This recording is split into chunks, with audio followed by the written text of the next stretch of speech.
அஸ்ஸலாமு அலைக்கும். Hi friends, welcome back to our channel. எல்லோரும் எப்படி இருக்கிறீங்க? அல்ஹம்துலில்லாஹ் நாங்களும் ரொம்ப நல்லா இருக்கிறோம். எனக்கு இந்த வீடியோவில் ஷுகர் டு இஃப்தார் கிராண்ட் பார்ட்டி விலாக் தான் நம்ம பார்க்க போகிறோம். ஸோ யாருக்காக அந்த இஃப்தார் பார்ட்டி நாங்கள் கொடுத்தோங்கிறத கண்டிப்பாக நான் வீடியோவில் சொல்கிறேன். ஸோ அது மட்டும் இல்லாமல் நிறைய ரெசிபீஸ் ஷேர் பண்ணியிருக்கேன். வாங்க ஃபஸ்ட்டு வீடியோக்குள்ளே போகலாம்.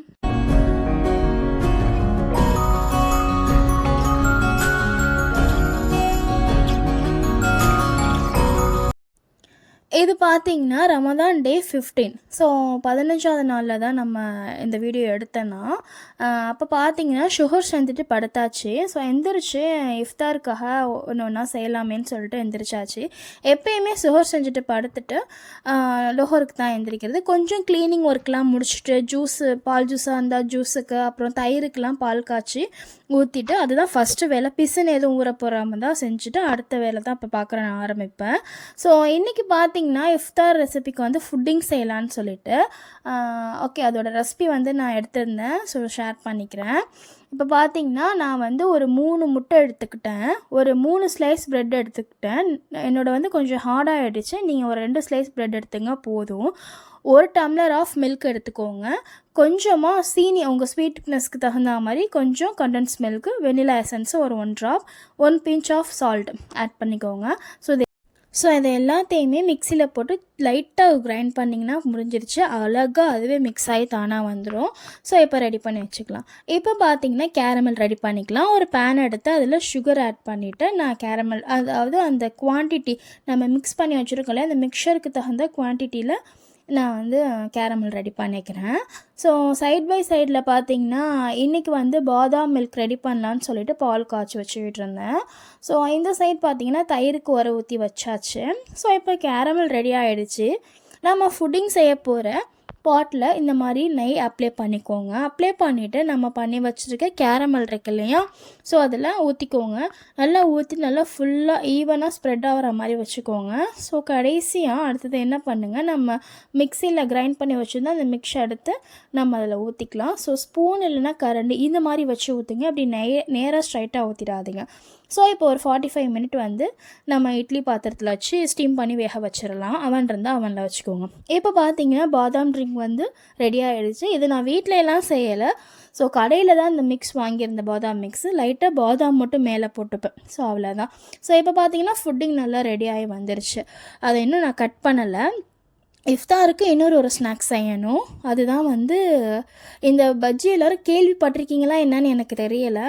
ஆனால் எங்கள் வீட்டில் அதிகமாக ரமதானை வந்துட்டு அதிகமாக சாப்பிட்றது பார்த்திங்கன்னா இந்த பஜ்ஜி தான். ஆமாம், வாழைப்பழ பஜ்ஜி. வாழைப்பழம் நல்லா பழுத்த வாழைப்பழமாக எடுத்துக்கணும். மேலே இந்த தோல் கருப்பாக இருக்குது பார்த்தீங்களா, ஸோ அந்த மாதிரி வாழைப்பழமாக எடுத்துக்கணும். அப்போ தான் பஜ்ஜிக்கு டேஸ்ட்டாக இருக்கும். நார்மலாக பஜ்ஜி மிக்ஸை வந்து தண்ணி ஊற்றி நல்லா மிக்ஸ் பண்ணி வச்சுட்டு, ஸோ கிட்ட வச்சுக்கோங்க, ரொம்ப தள்ளி வச்சிடாதீங்க. ஏன்னா அது வாழைக்காவாக இருந்தால் கொஞ்சம் இதாக இருக்கும். வாழைப்பழங்கிறனால டக்குன்னு உடஞ்சி விழுந்துடும். அப்படிங்கிறனால நீங்கள் பக்கத்தில் வச்சுட்டு உடனே அந்த பஜ்ஜி மிக்ஸில் டிப் பண்ணிவிட்டு உடனே எண்ணெயில் போட்டுக்கோங்க. சீக்கிரமே வெந்துடும், ரொம்ப நேரம்லாம் எடுக்காது. ஸோ இது வந்து ட்ரை பண்ணி பாருங்கள் ஃப்ரெண்ட்ஸ், நல்லாயிருக்கும். பஜ்ஜி மிக்ஸ் வந்து உரப்பாக இருக்கிறதுக்கும் உள்ளே வந்து வாழைப்பழம் இனிப்பாக இருக்கிறதுக்கும் செம்ம டேஸ்ட்டாக இருக்கும். கண்டிப்பாக நீங்கள் வீட்டில் ட்ரை பண்ணி பாருங்கள். பஜ்ஜி மிக்ஸ் நான் வந்து கடையில் வாங்கினது தான். ஸோ இப்போ வந்து ஃபுட்டிங் ரெடி ஆகிடுச்சு. இஃப்தாருக்கும் டைம் ஆகிடுச்சு. ஸோ இந்த டைமிங்கில் ஃபுட்டிங்கை நம்ம கட் பண்ணிக்கலாம். ஸோ பார்க்கும் போதே தெரியுது எவ்வளோ சூப்பராக கேரமலாக செம்மையாக இருக்குன்னு சொல்லிட்டு. அப்போ டேஸ்ட் எப்படி இருக்குன்னு பாருங்கள். கண்டிப்பாக ட்ரை பண்ணி பார்த்துட்டு கமெண்ட் பண்ணுங்கள் ஃப்ரெண்ட்ஸ். இதை வந்து ஃப்ரீசரில் கொஞ்சம் நேரம் வைக்கணும். 45 மினிட் ஸ்டீம் பண்ணி முடிச்சுட்டு எடுத்துகிட்டு பவுல் அப்படி கவுத்துனிங்கன்னா அழகாக இது கேக் மாதிரி வந்துடும். இதை ஒரு 1/2 hour இல்லைனா அது கம்மியாக வந்து ஃப்ரீசரில் வச்சு ஃப்ரீஸ் பண்ணி அதுக்கப்புறமா கட் பண்ணிக்கோங்க. ஸோ இப்போ பார்த்தீங்கன்னா இஃப்தாருக்காக பிளேட்டிங் பண்ண ஸ்டார்ட் பண்ணிடலாம். ஸோ பாங் செய்கிறதுக்கு டைம் ஆயிடுச்சு இல்லையா, அப்படிங்கிறனால டேபிள் கிளாத்லாம் எடுத்து வச்சுட்டு நாங்கள் செஞ்ச இஃப்தார் ஸ்நாக்ஸ் எல்லாமே எடுத்து வச்சாச்சு. ஸோ ஜூஸ் நல்லா ஃப்ரீஸ் ஆகி வந்துருச்சு. ஸோ அதையுமே எடுத்து வச்சாச்சு. ஸோ இன்றைக்கி பார்த்திங்கன்னா எங்களோட இஃப்தார் ஸ்நாக்ஸ் என்னென்னு பார்த்திங்கன்னா பேரிச்சம்பழம், தண்ணி, வாழைப்பழ பஜ்ஜி, வடை சம்சா கடையில் வாங்கினது, ஃபுட்டிங், அப்புறம் பார்த்திங்கன்னா ஃப்ரூட் கஸ்டர்ட் வந்து சிஸ்டர் பண்ணி கொடுத்து விட்டுருந்தாங்க. அப்புறம் நோம்பு கஞ்சி, பாதாம் மில்க். அல்ஹம்துலில்லாஹ் அவ்வளோதான்.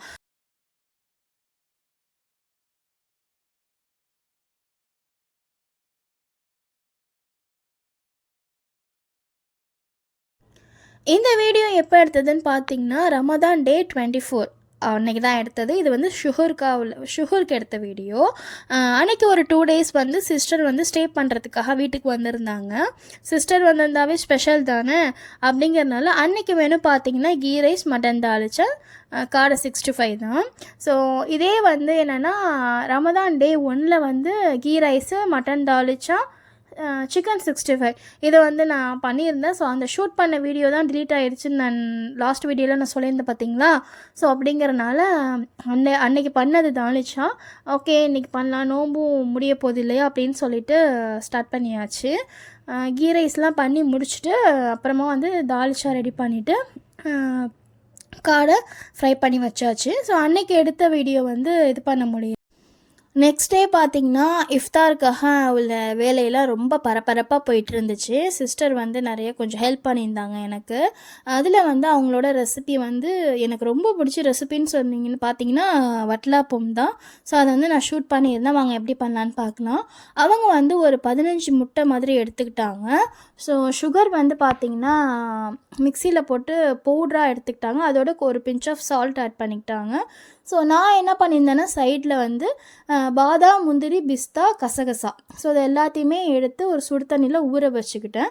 பாதாம் வந்து பீல் ரிமூவ் பண்ணிக்கிட்டேன். ஸோ ரிமூவ் பண்ணாமே போல் நான் ரிமூவ் பண்ணிக்கிட்டேன். ஸோ இப்போ பார்த்திங்கன்னா முட்டை வந்து நல்லா மிக்ஸ் பண்ணிவிட்டு சுகர் பவுடர் கொஞ்சம் கொஞ்சமாக ஆட் பண்ணி மிக்ஸ் பண்ணணும். அப்போ தான் வந்து கட்டி விழாமல் இருக்கும். அப்புறம் பார்த்திங்கன்னா தேங்காய் பால் நல்லா திக்கான ஃபஸ்ட்டு தேங்காய் பால் வந்து ஆட் பண்ணிக்கணும். ஸோ அதை நல்லா மிக்ஸ் பண்ணிவிட்டு ஒரு மூடி வந்து வெண்ணிலா எசன்ஸ் சேர்த்துக்கணும். அப்புறம் பார்த்திங்கன்னா நான் கிரைண்ட் பண்ணி வச்சுருந்தேன் இல்லையா, ஊற வச்சுருந்தேன் இல்லையா நட்ஸு. ஸோ அந்த நட்ஸு, கசகசா எல்லாத்தையுமே வந்து மிக்சியில் கிரைண்ட் பண்ணிக்கோங்க. கிரைண்ட் பண்ண போகும்போது வந்து ஒரு 2 ஏலக்காய் வந்து நான் போட்டுக்கிட்டேன். ஸோ அப்போ தான் வந்து முட்டை கவுச்சி இல்லாமல் இருக்கும். ஸோ எல்லாத்தையும் நல்லா ஃபைன் பேஸ்ட்டாக கிரைண்ட் பண்ணிவிட்டு அதில் வந்து நம்ம ஊற்றிட்டு நல்லா மிக்ஸ் பண்ணிக்கலாம். ஸோ அந்த மிக்ஸி ஜாரில் உள்ள அந்த பேஸ்ட்டை வேஸ்ட் பண்ணிடாதீங்க. கொஞ்சம் அதில் பால் ஊற்றிட்டு அதிலே ஊற்றிக்கோங்க, முட்டையிலே ஊற்றிக்கோங்க. அப்போ தான் நல்லாயிருக்கும். இதை வந்து வட்டலாப்பம் செட் பண்ணுற பாட்டில் வந்து கொஞ்சமாக கீ அப்ளை பண்ணிவிட்டு இதை அதில் ஊற்றிக்கலாம். ஸோ ஊற்றிட்டு பார்த்திங்கன்னா மேலால் பசனை கொஞ்சம் ஆட் பண்ணிக்கலாம். ஸோ அப்போ டேஸ்ட் நல்லாயிருக்கும். இதை வந்து ஒரு 45 மினிட்டுக்கு அப்படியே வேக விட்டுருங்க. அப்புறம் பார்த்திங்கன்னா ஜாலரில் லாப்பா செய்யலாம் அப்படின்னு சொல்லிட்டு அதுக்குள்ளே ஸ்டஃபிங்கு, அப்புறம் ஜாலருக்குள்ளே மாவு, அதில் வந்து ஜாலர் மாவில் முட்டை, அப்புறம் பார்த்திங்கன்னா சோம்புத்தூள், ஸோ உப்பு, மஞ்சத்தூள் இது எல்லாத்தையும் போட்டு மிக்ஸ் பண்ணி அதெல்லாம் நான் எடுத்து வச்சுருந்தேன்.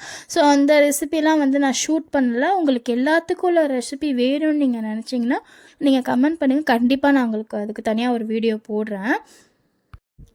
இப்போ பார்த்தீங்கன்னா பாங் செய்கிறதுக்கு இன்னும் கொஞ்சம் நேரம் தான் இருக்குது. ஸோ அந்த கேப்பில் வந்து நான் ஒன்று அரேஞ்ச் பண்ண ஆரம்பிச்சிட்டேன். யார் வராங்கன்னு பார்த்தீங்கன்னா என்னோடய சிஸ்டர் ஹஸ்பண்ட் தான் வராங்க. ஆமாம், என்னோடய மச்சான் தான் வராங்க. ஸோ அவங்களுக்காக வந்து இஃப்தார் பார்ட்டி கொடுக்கலாம் அப்படின்னு சொல்லிட்டு நாங்கள் அரேஞ்ச் பண்ணியிருந்தோம். ஸோ கொஞ்சம் திங்ஸ் வந்து நாங்கள் வீட்லேயே பண்ணியிருந்தோம். கொஞ்சம் சாப்பாடு, கொஞ்சம் ஒரு வடை, சம்சா இந்த மாதிரி உள்ளது தான் வந்து வெளியில் வாங்கிக்கிட்டோம். ஏன்னு பார்த்தீங்கன்னா எங்களுக்கு எல்லாமே செய்கிறதுக்கு டைமிங்கும் இல்லை. ஸோ நாங்களும் நோன்பு வச்சுருந்தனால எங்களாலையுமே பண்ண முடியல. ஸோ ஃபஸ்ட்டு பார்த்திங்கன்னா டேட்ஸு, பேரிச்சம்பழம் வச்சாச்சு. அப்புறம் ஒன்று வைக்க ஸ்டார்ட் பண்ணிட்டோம். ஸோ கீரை பார்த்திங்கன்னா என்னோடய சித்தி வந்து செஞ்சு கொடுத்து விட்டுருந்தாங்க, பொறுமா கீரை. ஸோ அதையுமே ஒரு பிளேட்டில் வச்சாச்சு. அப்புறம் ஜூஸ் பார்த்திங்கன்னா 2 வெரைட்டியில் வச்சுருந்தோம். ஒன்று ரோஸ் மில்க்கு, இன்னொன்று வந்து பட்டர்ஸ்காட்ச் மில்க் ஷேக் தான் வச்சுருந்தோம். ஐஸ்கிரீம் இல்லாமல் வச்சுருந்தோம். ஸோ கொஞ்சம் கொஞ்சமாக எடுத்துகிட்டு வந்து அரேஞ்ச் பண்ணிகிட்டே இருந்தேன்னா பாங் செல்லவும் டைம் ஆகுதுன்னு சொல்லிவிட்டு அவங்களுக்கு ரூமில் அரேஞ்ச் பண்ணிவிட்டு அதுக்கப்புறம் எங்களுக்கு வந்து வெளியில் ஹாலில் அரேஞ்ச் பண்ணிகிட்டு இருந்தோம். ஸோ வாங்க என்னென்ன ஐட்டங்கிறத பார்த்துடலாம். பேரிச்சம்பழம், தண்ணீர், எங்கள் ஊர் ஸ்பெஷல் காண்டா பரோட்டா உருண்டை, கீரை, mini samosa, chicken samosa, vada, watermelon, momos, cheese ball, parotta, mutton கறி, ஜாலர் வட்டலாப்பம், சில ஊரில் ஜாலர் முர்த்தப்பான்னு சொல்லுவாங்க, இளநீர் கடல்பாசி, வட்டலாப்பம், ஃபுட்டிங், நோம்பு கஞ்சி, ஜூஸ். அல்ஹம்துலில்லாஹ் அவங்க நல்ல விதமாக நோம்பு திறந்தாங்க, நாங்களும் நல்ல விதமாக நோம்பு திறந்தோம். ஓகே ஃப்ரெண்ட்ஸ், இந்த விளாக் அவ்வளோதான். இந்த விளாகில் பண்ண ஃபுட்டோட ரெசிபிஸ் வேணும்னா கண்டிப்பாக கமெண்ட் பண்ணுங்கள், நான் போஸ்ட் பண்ணுறேன். அப்புறம் பார்த்திங்கன்னா இந்த ரம்லான் முடிய போகுது. இந்த ரம்லானோட உங்களோட துவாவில் என்னையும் ஆட் பண்ணிக்கோங்க. நானும் உங்களுக்காக கண்டிப்பாக துவா செய்கிறேன். இந்த வீடியோ உங்களுக்கு பிடிச்சிருந்துச்சுன்னா லைக் அண்ட் ஷேர் பண்ணிக்கோங்க, சப்ஸ்கிரைப் பண்ணிக்கோங்க, மறக்காமல் கமெண்ட் பண்ணுங்கள். தேங்க்ஸ் ஃபார் வாட்சிங்.